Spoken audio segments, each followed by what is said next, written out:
পিরোজপুরের নাজিরপুর বৈঠাকাটা বানারীপাড়া সড়কের ১৬.৫ কিলোমিটার অংশ বহুদিন সওজ ও এলজিডির অধীনে ছিল। ২০১৫ সালে এটি সওজের অধীনে গেলেও ২০১৭ সালে আবারও এটি এলজিডির আওতায় আসে। ফলে দাপ্তরিক জটিলতায় কেউই সড়কটির সংস্কারের দায়িত্ব নেয়নি। অবশেষে ২০২৩ সালে এলজিডির একক দায়িত্ব পায়।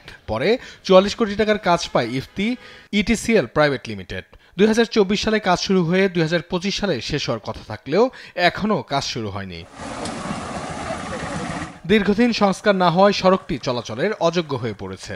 গর্ত, বর্ষায় পানি জমা ও শুষ্ক মৌসুমে ধুলোর কারণে যাত্রীরা চরম ভোগান্তিতে রয়েছে।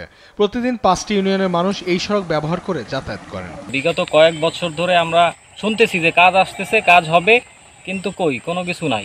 আমরা চাচ্ছি যত দ্রুত সম্ভব এই রাস্তাটা করে আমাদেরকে এই যন্ত্রণা থেকে মুক্তি দেওয়া হোক।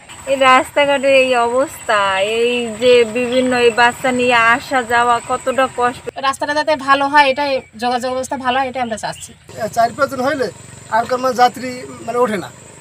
এই দেখা যায় ইনকামের দিক দিয়ে খারাপ, তারপরে গাড়ি পার্টস পাতি নষ্ট হয়ে যায়, ভাঙে যায়।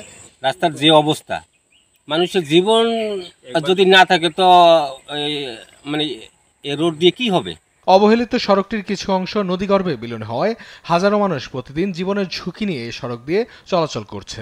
এই রাস্তায় আমরা গত ৬ জুন ২০২৪ সালে আমাদের ওয়েডিনিং একটা প্রজেক্ট আছে, বরিশাল ওয়েডিনিং প্রজেক্ট থেকে এটা টেন্ডার আহ্বান করা হয়েছে এবং এই রাস্তাটার আমাদের অতি দ্রুত সম্ভব আমাদের কাজটা শুরু করার ব্যবস্থা করব। ১৫ বছর ধরে মেরামত না হওয়ায় সড়কটির অবস্থা ভয়াবহ হয়ে উঠেছে।